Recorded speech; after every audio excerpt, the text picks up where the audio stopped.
Hello, and welcome to Book Salad, New Canaan Library's podcast for young adults, new adults, and the forever young adult at heart. I'm your host, Kathleen. I'm your host, James. Today we are talking about Every Heart a Doorway by Seanan McGuire. Yep, and before we start talking about the book, I'm just going to read the book summary so that we have an idea of what's going on if you haven't read the book. So, Eleanor West's home for wayward children. No solicitations, no visitors, no quests. Children have always disappeared under the right conditions, slipping through the shadows under a bed or at the back of a wardrobe, tumbling down rabbit holes and into old wells, and emerging somewhere else. But magical lands have little need for used-up miracle children. Nancy tumbled once, but now she's back. The things she experienced, they change a person. The children under Miss West's care understand all too well, and each of them is seeking a way back to their own fantasy world. But Nancy's arrival marks a change at the home. There's a darkness just around each corner, and when tragedy strikes, it's up to Nancy and her newfound schoolmates to get to the heart of things, no matter the cost. All right, well, before we get started, I want to issue a spoiler warning because we will be talking about everything. And the good news is that this is a novella, only about 160 pages. Yes, very short. So making up for the length of Babel. You'll have plenty of time to read this book if you just hit pause right now. So, Kathleen, with that all out of the way, what did you think of the book? So I think every time you recommend a fantasy book, you wait to see if this will be the one that broke me. I do. But I really enjoyed this one. I thought it was so thoughtful and really well written. It's for 160 pages or so.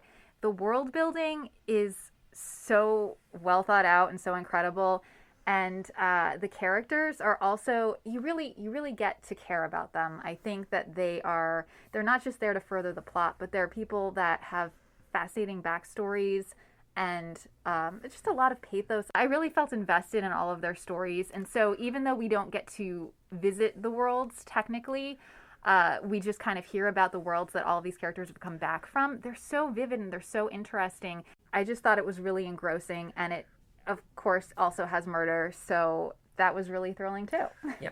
I also really liked it. I think that in the interest of helping people understand what goes on in this book, just because it's kind of confusing to just talk about the characters and the worlds, I think a short summary would probably be in order here. So the book starts with Nancy, who has just returned from her own portal world, which is like the underworld, where she was expected to stand still and not move and be quiet and intentional with all her movement, which is something that she really grew into and realized that she loved. And she's out now, and now she's being sent to Eleanor West's home for wayward children because her family is really worried about her. They were like, you need to be more active, you're fading away into the background, you're not dating anybody anymore, you're not seeing people. It's really upsetting them that their daughter has kind of changed so much. So they sent her to this school, unknowing, of course, that Eleanor West is a person who has been to a world before, and her school is not a place for people to recover and rehabilitate and normalize and go back into society, but it's a place for the people who have been to these different worlds and had these experiences to come together, talk about their feelings and experiences. Perhaps they'll find their way back to the world, but if not, to kind of learn to live without it and grieve in a kind of community that would understand exactly what they lost. Unfortunately, shortly after she arrives there, her roommate and potentially new friend Sumi is found murdered, and her hands are missing. So she has to make some new friends, and in doing so discovers that a girl in the school is trying to assemble a kind of skeleton key of a girl who is perfect and will unlock all doors so that she can find her way back home because she's so desperate to get back to what she had lost. That girl is unsuccessful, is killed, and then is taken through the portal to her world by her sister, which ends the book. Nancy does, I believe, also find her way back to her world at the very end. She does. And one of the things that I find really wild about this book is that I thought Every Heart a Doorway was like this beautiful poetic title. And then I kind of had this realization that the heart, the human heart, is like part of a literal doorway because she is assembling doorways out of body parts. Yeah. But so this idea, since we're kind of talking about portals, keys to other worlds, maybe we can just discuss a little bit this idea of a portal fantasy and, how these characters got into their worlds, but also how this book differs, because it isn't really the exciting, let's see what happens to these characters in these magical worlds, but everything that we're reading about is happening after the fact. This is very much like a post-portal fantasy world. I'm tempted to say it's like a post-apocalyptic world for a lot of these characters who have been to these other places, because the ideal thing about a portal fantasy is what really makes those something that people cherish. is it's a story where people are able to enter into a fantasy world and have incredible adventures free from parental supervision or their guardian supervision from the society that they know and may have placed restrictions or impositions upon them. And they get to find themselves in this new place, this new land, and make a difference. And then this book is like, and then they all got kicked out. And now they're here, and it's back to society, baby. And nobody deals with that very well because it would be shocking. A shocking readjustment in this book. Time is kind of wonky when it comes to these. So you could spend 12 years in a portal world and then come back, and it's been like a year or a couple months. And so all that growth and all that experience that you've had with yourself as a person wiped away in the eyes of everyone around you. And it's an interesting thing because in books that most people would be familiar with when it comes to portal fantasies, thinking about Chronicles of Narnia being the major one, Kathleen, any other? Yeah, so I think Alice in Wonderland, is another exactly. big one. Wizard of Oz, yeah, too, absolutely. a huge one. Those kinds of examples. It's all about the world, whereas this is all about the people who've come back. What are they like? How are the issues that, because they're all teens, mostly teen girls, they're having teen girl normal issues in general, much less, from their fantasy adventure land. And it really focuses on these characters and the kind of experience they had. And it's really incredible how quickly it does so in such a short amount of time. Absolutely. Yeah, come for the magical portal worlds and stay for the trauma. Yeah. Because really, there was so much more. There's a lot more depth to this book than I think just, a little synopsis of what it's going to be about. You just think, oh, okay, this is going to be kind of a fun exercise in all these cool little worlds that these characters went to. But no, you kind of see the way that it's damaged them being back in the world, the quote-unquote real world, where their families don't understand them anymore. They were, maybe the truest versions of themselves in the worlds that they went to, and now they're being asked to basically perform, to have the role they were fulfilling previously before they left, or to just do things that make their families feel comfortable, but at the expense of being true to themselves. Yeah, their families, society, those kinds of things. Seanan McGuire, in interviews, she's talked about what she envisions these doors and these worlds to be, and she says that the doors will always have the phrase "be sure" on top of them. And the characters think this is ridiculous as well because they'll say, like, we were 12 when we found this door, and of course we aren't sure about anything, so we just walked right in, right? But these doors they come for you only if they're in some way perfect for you, who you were at the moment that you went through, and they only come if you can be truly happy and be yourself on the other side. So people go through those, and then they get dropped back into the world they came out from, and it's not that perfect world. And so for a lot of these characters, when they go into those worlds and come back, being yourself and, the things that would make you happy, you just can't do it anymore. Seanan McGuire in interviews has talked about the idea of like masking to conform to societal expectations and ideas, even if they're unfair ones, even if they're not equitable ideas. She says, as anyone with autism or ADHD or OCD will tell you, if you stop masking for a while, then putting on that mask again, it's 10 times more energy wasting than having it on in the first place. And as she says in the book, characters are expected to do so, and then when they're unable to, they get shipped off to boarding school. It's like, that'll fix them. It just, in this case, people start getting murdered afterwards. So, hence our adventure. Yeah, it really escalates. And so that kind of leads to an interesting case where you have found family of survivors of portal adventures in this school, where you have it being as like a safe haven for rejected, misunderstood characters who the world doesn't understand the experiences they've been through. But I think critically, they're not accepting of each other. It's not a group of miserable people saying, we're all in this together and we're going to get through it. Like, they're a bunch of teens in a boarding school, and they're jerks to each other sometimes. Like, their experiences and their personalities they don't all mesh, and they're not nice. Absolutely. And yeah, we definitely see a real mix of personalities, and particularly you can kind of attach these characters to the types of worlds they went to. So some people went to nonsense worlds, and they're a little more nonsensical. They might just be like chaos energy.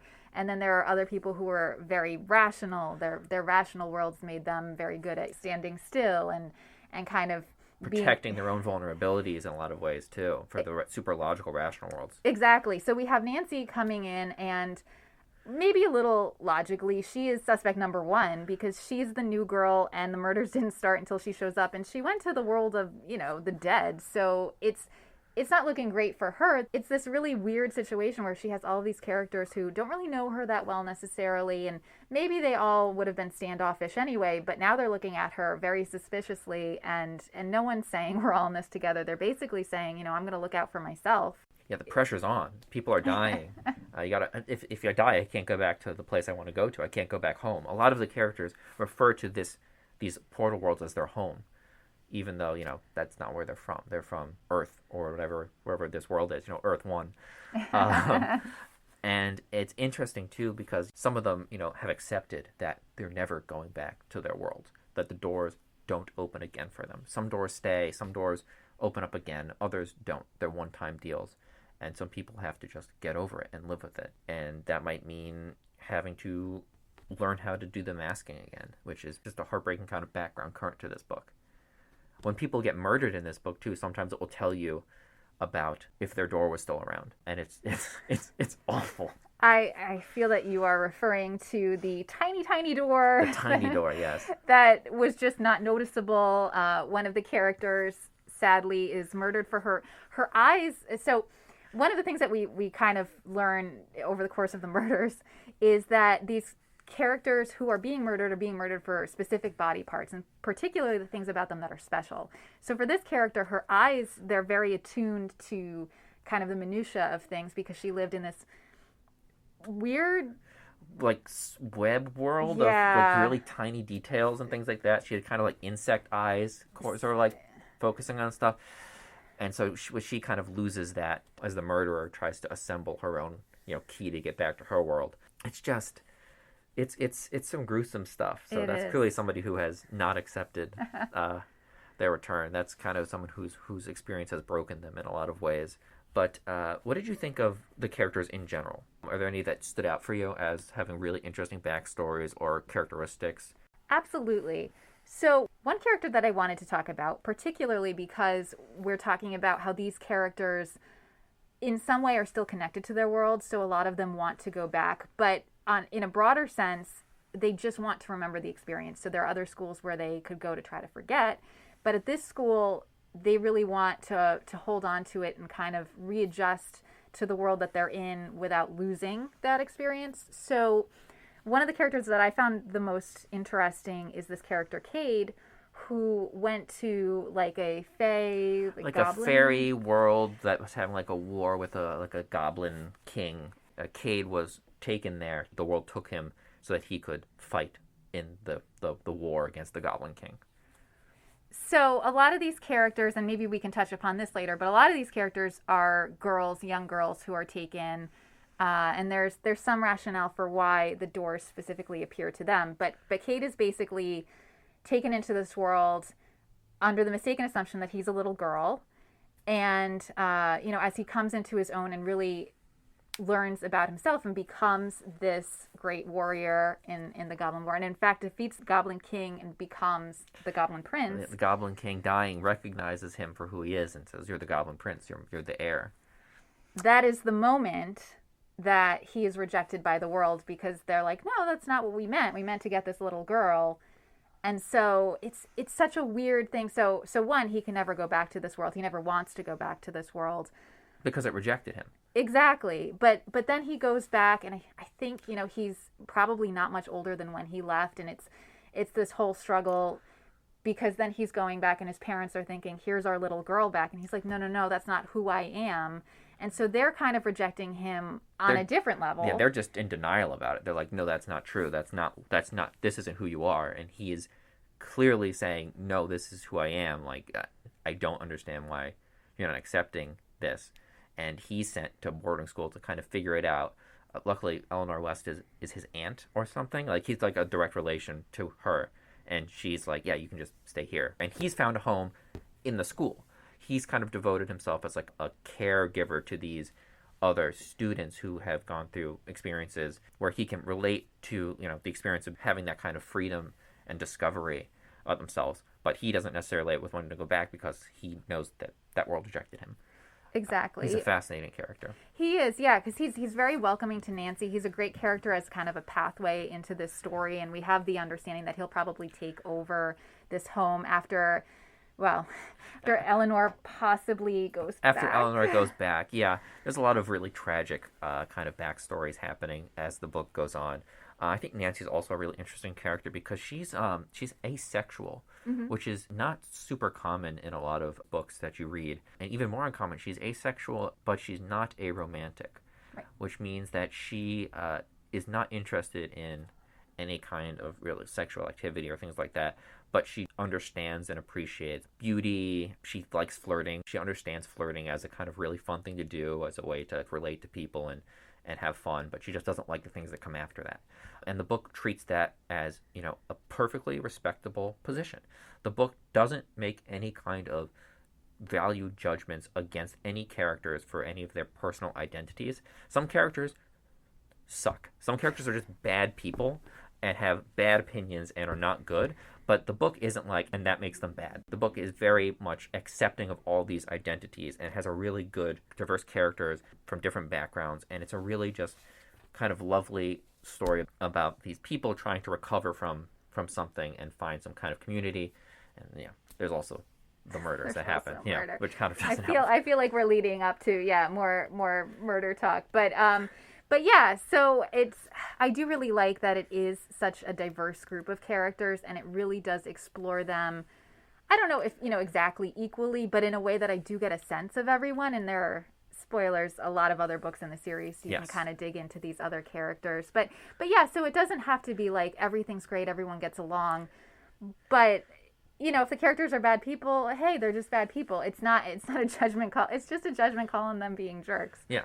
If people are jerks, they're jerks, is what I think the book is saying. And also, they're people, they're children also. And True. people are getting murdered around them.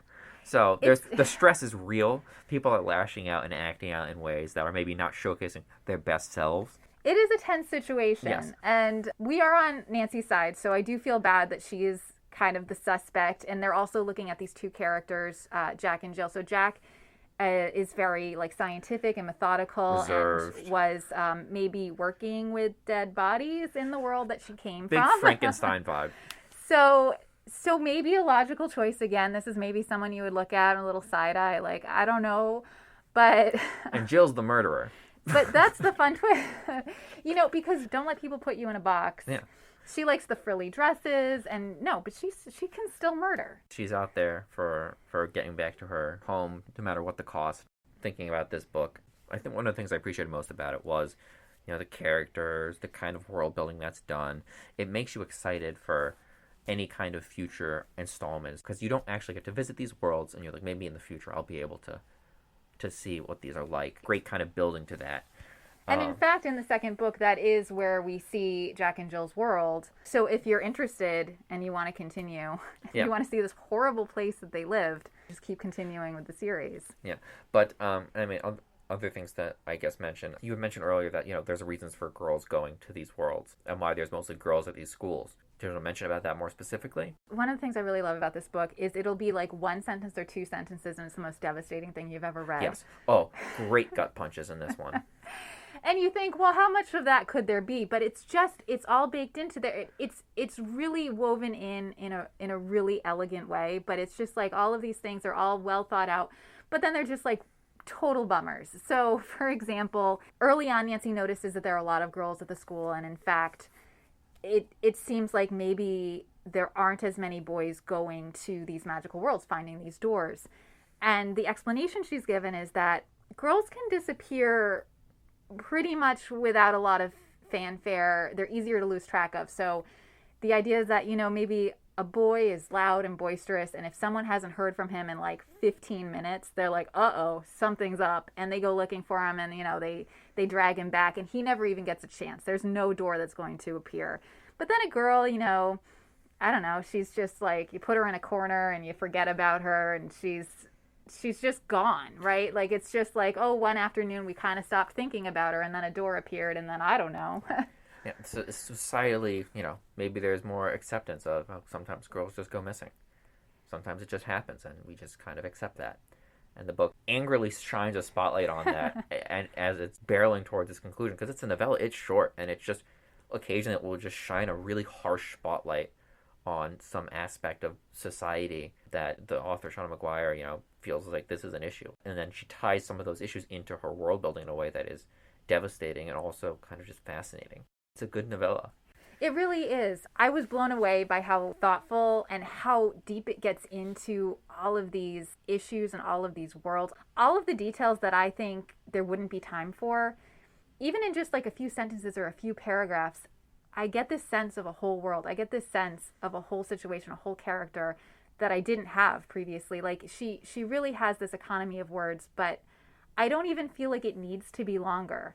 I just feel like, okay, like this is the complete story and I can move on and I can revisit these characters and maybe the worlds that they visited or maybe this world because she kind of covers both. But everything about this kind of central problem, Nancy shows up and murders start happening, that gets wrapped up in a totally satisfying way. And then at the end, Nancy actually sees her door again and is able to go back to her world. She runs right through. She's like, I am sure. Goodbye. And I mean, after all that, like really, like you would go, right? Like definitely. You're like back in the real world were the murders. So It's not a great place. So before we start wrapping things up, just want to quickly give the quote for this episode, which is at the very start of the book. This is actually the introduction to the book itself, which is kind of covering how the girls who are coming to the school, what their experience is like and why they aren't present for the entrance interviews that are happening between the parents, the guardians, and their siblings. It's actually the opening of the book, which is the girls were never present for the entrance interviews. Only their parents, their guardians, their confused siblings who wanted so much to help them but didn't know how. It would have been too hard on the prospective students to sit there and listen as the people they love most in all the world, this world at least, dismissed their memories as delusions, their experiences as fantasy, their lives as some intractable illness, which I think is just great in so many ways, because not only does it kind of introduce you to the core idea of the book, which is the characters, their relationship to these other worlds, and the fact that because of their experiences and their lives and their memories, what's that like and how is society treating them, their family treating them because of those experiences. Just a great way to kind of get into the ideas that the book is very interested in right off the bat. It really is. I mean, it's really skillfully done because it really does, as you said, tell you everything that you need to know. And it's got the sadness you feel for them not being understood by their families, but something kind of hopeful, I think, as you see that they don't have to be present for this painful interaction, but then they can kind of move on and they can be in the school and they can... Mm-hmm. It's like a con on the parents in a lot of ways because Eleanor West comes to them saying, oh, we can help your children. This is a not unknown delusion in girls or boys of certain ages going into this kind of period of their life, and we can help. We've got teachers, we've got staff, we've got people who can work through it. And then, the parents get conned into it, or the guardians get conned into it, and then the kids get there. And she's like, all that stuff that you experienced was real. R-E-A-L, real. And we're going to help you work through it because you might not be going back and you might be stuck here. And that's kind of how that school operates, which is a really interesting start to it. It really is. Yeah, it's a great reversal. So, James, what world would you go to? Ooh, I think... Let's see, maybe like a post-apocalyptic fantasy world where I'd have to do research in order to help society start back up again. That'd be interesting. I think that would be terrifying and interesting. Yeah. Ruined libraries, combing through the catalogs, leverage some of my skill sets. Nice. Yeah, like what you're doing now, but in much higher stakes. Yeah. Yeah. So, Kathleen, do you have any idea of what kind of world you'd be in? Nope, not really. Well, I guess so.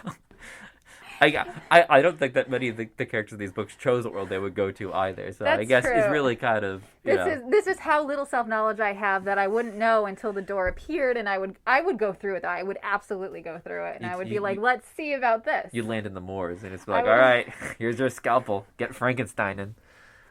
I was never a great science student, so maybe this is my time. So for our listeners who enjoyed this book, do you have any read-alikes, James, that you could recommend they pick up? Sure. So outside of the entire Wayward Children series by Seanan McGuire, which continues the adventures of some of the characters that we've seen here, sometimes introduces new characters, they actually do get to go to certain worlds. You can see maybe individual characters having their experiences in their worlds before usually getting kicked out in a really tragic, unfortunate way as a little gut punch. If you're interested in books that are not in the series but are kind of have portal fantasy elements, I've got a couple to recommend here today. The first one is going to be The Summer in Orcus by Ursula Vernon. This is a book about a girl named Summer. She's 11 years old. She's a normal girl, and she's living in a very normal world in which she is not allowed to do much of anything because her mother is extremely overprotective, very sensitive, overbearing, and is very worried at all times about her daughter's safety. Then, during the summer, a house sitting atop 2 chicken feet decides to kind of sit down in her back alley behind her house. And this is not a common event. And it turns out that this house's inhabitant is one Baba Yaga. Nice. Who offers Summer, because, she's in a good mood today, offers Summer a chance to embrace her heart's desire. She'll grant a wish. And Summer, being 11 and fairly practical, is like, I don't know what my heart's desire is. I'm 11. But being a shapeshifter might be pretty cool. So Baba Yaga offers her a chance to go on an adventure and kind of figure out what her heart's desire is. She kind of offers, you'll have a quest. So she gets transported to the magical world of Orcus, in which her first objective is to figure out what she's supposed to be doing there because nobody told her what to do. She's got a kind of talking little weasel character to help her. And it's a really interesting book. And if that doesn't sell you on it, there's a warehouse in this book. And that's W-E-R-E, not W-A-R-E. Oh. This is a wolf that turns into a house. I love it. Yeah. Another book that I would recommend is The 10,000 Doors of January by Alex E. Harrow. That's a book about January, who's a girl who grows up in the home of the one wealthy Cornelius Locke, who employs her father Julian to travel the globe in search of odd objects and valuable treasures. Her life is pretty great. She thinks it's pretty normal. When she was 7, she thought she might have found a door leading to another world in the middle of a field, but who knows? That could have just been her imagination. At 17, though, her father disappears, and she comes across a book that kind of blows her world wide open, and she then becomes set kind of on a journey to find herself and learn more about the world than she ever thought possible. Very much a portal fantasy adjacent kind of novel. Finally, The Magicians by Lev Grossman. This is kind of like the adult version of a portal fantasy.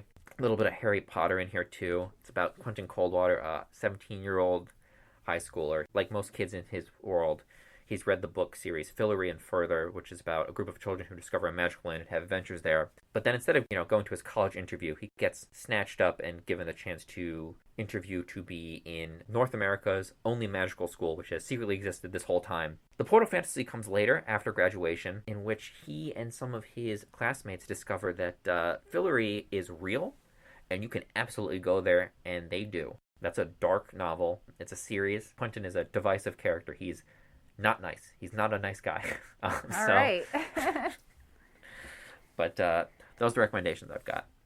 All right. What are we reading next time, Kathleen?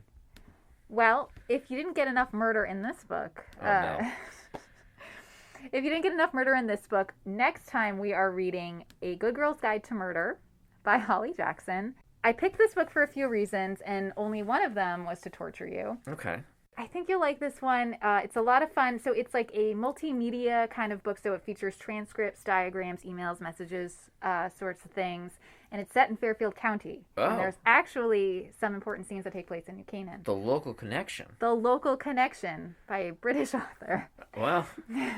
But it's a lot of fun. So it's about this girl, Pippa Fitzamobi, who decides that she's going to do her final year project on this very famous murder that happened in her small town 5 years ago. The police are convinced that it was committed by Sal Singh, who murdered his girlfriend, Andy Bell, and everyone in town, they're like, case closed. This is it.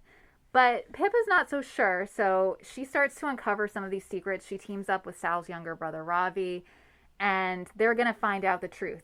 So I don't know. I think it might be an exciting read for next time. Are you up for it? That sounds interesting. Yeah, I'll give that one a go. I can't believe we're already at our season finale. I'm really excited to read this book. Yeah, it's going to be exciting. So stay tuned. Thanks for listening, everyone.